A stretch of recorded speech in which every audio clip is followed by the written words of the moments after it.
Olha só, pessoal, com o anúncio do senador Rodrigo Pacheco, que vai deixar a vida pública em 2026, o presidente Lula corre contra o tempo para acionar uma espécie de um plano B para as eleições do ano que vem aqui em Minas Gerais. O senador era o preferido de Lula para disputar as eleições. Lula disse isso publicamente algumas vezes aqui no estado. Ontem, Lula sinalizou a Rodrigo Pacheco que prefere indicar o advogado-geral da União, Jorge Messias, para a vaga aberta no Supremo Tribunal Federal. Vaga que também era uma vaga que Pacheco queria. Aliados do senador mineiro avaliam que Lula, Eduardo Costa, foi ingrato a não indicar o senador mineiro para o cargo no STF. Bom dia para você. Bom dia a todos. Eu quero pedir paciência dos colegas, porque eu vou me alongar um cadinho, depois eu calo a boca. Eu não devia falar mais nada, porque Berta Macarum e principalmente Edilene Lopes, desde ontem, estão falando o que eu vou falar. Mas é preciso repetir. Nos meio século de cobertura da vida do país, eu acho que eu nunca vi alguém na política ser tão injustiçado quanto Rodrigo Pacheco. De certa forma, eu já disse aqui em outras ocasiões, mas agora foi a gota d'água. Advogado, bem-sucedido, de uma banca das mais importantes do país, ele resolve ir para a política, como as pessoas me pedem a todos aqueles que são chamados outsiders, né? Pô, por que você não vai lá? Chega dessa mesma turma, tenta, vai fazer alguma coisa diferente. Candidatou a deputado federal. E no primeiro mandato, Júnior, depois de décadas de Minas absolutamente ausente em qualquer coisa importante dentro do Congresso, ele virou presidente da Comissão de Constituição e Justiça, que é a mais importante da casa. Aí veio a eleição e ele ganhou para o Senado. E como presidente do Senado, primeiro, é só checar nas contas públicas aí. Nunca um parlamentar, de 30 anos para cá, um parlamentar não mandou tanta verba para cá. Ele mandou, eu sei, e tem contato disso. Outra coisa, ele resolveu o maior problema de Minas de 5 décadas, a dívida, com o auxílio luxuoso do presidente da Assembleia, o Tadeuzinho. Outra coisa, ele estava lá cutucando no ouvido do Lula para não deixar que os petistas inviabilizassem o metrô de Belo Horizonte, entre mil outras coisas. No plano do governo federal, ele ajudou a viabilizar a reforma tributária que nós estamos esperando há 5 décadas, Júnior. Mas principalmente, ele garantiu a estabilidade do país. Por quê? Porque não foi na onda dos caras bombardeando a urna eletrônica, contra a qual muitos falam, mas contra a qual nunca ninguém provou nada. Nem o ministro da Defesa, a serviço do governo Bolsonaro. E principalmente, Júnior, e aí que ele se arrebentou. Ele defendeu a estabilidade, não pautando impeachment de Alexandre de Moraes, como queria a direita mais extremada, porque ele sabia que não ia passar. Porque o Congresso Nacional, o Senado em especial, tem os caras com o rabo preso. Ele ia pautar, não ia passar e ia desestabilizar ainda mais o país. Ele segurou a onda sozinho. Resultado, os políticos de Instagram, que nós temos, né, os demagogos de Instagram, arrebentaram com ele esse tempo todo. Arrebentaram com a imagem dele.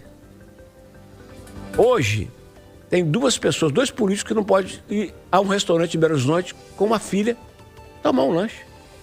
Lula, por causa da roubalheira que a Lava Jato escancarou, e Pacheco, porque agiu com bom senso e foi metralhado como traidor.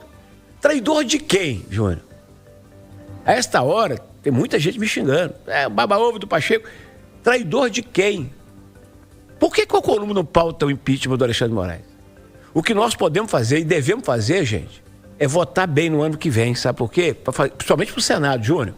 Fazer um Senado competente para mudar o jogo no Supremo Tribunal Federal. Mas não é individualizando, é mudar o funcionamento. Porque com essa indicação do Lula agora, ele fica lá com 5 ou 6 ministros. Quer dizer, acabou, filho. Acabou a possibilidade de uma justiça isenta e livre de elucubrações as mais horrorosas. Então, meu caro, só há uma diferença entre os dois. Ambos não podem caminhar em Minas. Mas o Rodrigo, no que fez muito bem, eu faria também, deu uma banana pro Lula e falou assim, vai arrumar outro para você fazer palanque em Minas Gerais. E eu quero ver para onde que ele vai. Para onde que ele vai em Minas Gerais. Por fim, eu preciso lembrar antes, né, gente? O Lula, dia após dia, ele mostra uma coisa. Ele deve gostar um tiquitinho da Janja, mas ele gosta mesmo é dele, Júnior. Se lixa pro PT, se lixa para Minas Gerais, tá provado, gente. É só olhar. Ele tá querendo cuidar dele, botar um amiguinho lá, o cara que foi levar a carta. Lembra quando a Dilma era presidente? Que teve um cara que o Bessias, né? que foi levar a carta pra Dilma, falou assim, ó, nomeia o homem aqui que ele fica bem e tal. Vai botar o cara lá pra cuidar dos interesses pessoais, pra fazer a defesa dele eterna, né? Mas, pra fechar, eu lembrei, sabe de quem? Newton Cardoso. O Newton Cardoso, você sabe que é baiano, né? Ele trouxe lá do Nordeste a frase do Mandacaru. Ele falou que o PT é igual Mandacaru. Não faz sombra e não dá encosto pra ninguém. Ô, Pacheco, isso aí foi um livramento, Pacheco. Ô, Berta, a política, se concretizar mesmo, né, com a desistência do Rodrigo Pacheco aí de uma vida política, de uma vida pública, né, perde um player importante, um nome conciliador, de bom senso. Bom dia para você. Bom dia, colegas da bancada. Bom dia, amigos da Itatiaia. Sem dúvida, Rodrigo Pacheco é uma das lideranças políticas de Minas hoje mais preparadas e até por essa grande capacidade de diálogo. É uma liderança que transita da esquerda à direita, buscando convergências. Isso ficou muito demonstrado no processo de construção do Programa de Pleno Pagamento das Dívidas de Estados, o PROPAG, que hoje é uma grande alternativa para que Minas se livre desse problema estrutural de sua dívida com a União. Então, Pacheco, na presidência do Congresso Nacional, viabilizou, foi o autor do projeto, foi procurado por Tadeu Leite na época, viabilizou este projeto acima de qualquer interesse partidário, até porque, vamos lembrar, naquele momento o governo Zema só assistiu e acompanhou esse processo sem propriamente ajudar politicamente, ao contrário até, tinha uma conduta que às vezes até dificultava esse processo. Então, Rodrigo Pacheco fez a costura, viabilizou a aprovação, não foi fácil porque ele teve que articular isso também, não só no âmbito político dentro do Congresso Nacional, mas também viabilizar tecnicamente esse projeto junto às instâncias técnicas do Ministério da Fazenda e também dos demais ministérios do governo. Portanto, Rodrigo Pacheco Eduardo Costa lembrou bem, aprovou a reforma tributária também, na condição de presidente do Congresso, um projeto que há décadas o país demandava e não se obtinha, nunca se obteve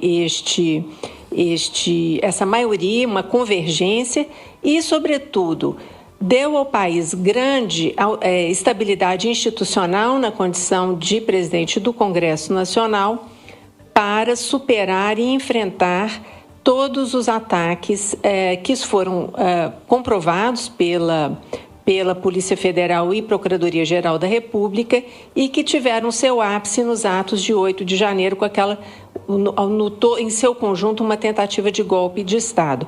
Portanto, hoje, se estamos numa democracia, estamos aqui falando o que queremos, dentro, obviamente, do respeito, não é, ao outro, sem ataques que possam gerar processos, mas temos a nossa liberdade de expressão, devemos também ao senador Rodrigo Pacheco, que ajudou naquele momento, naquela grande dificuldade, naquele momento, nessa travessia do país.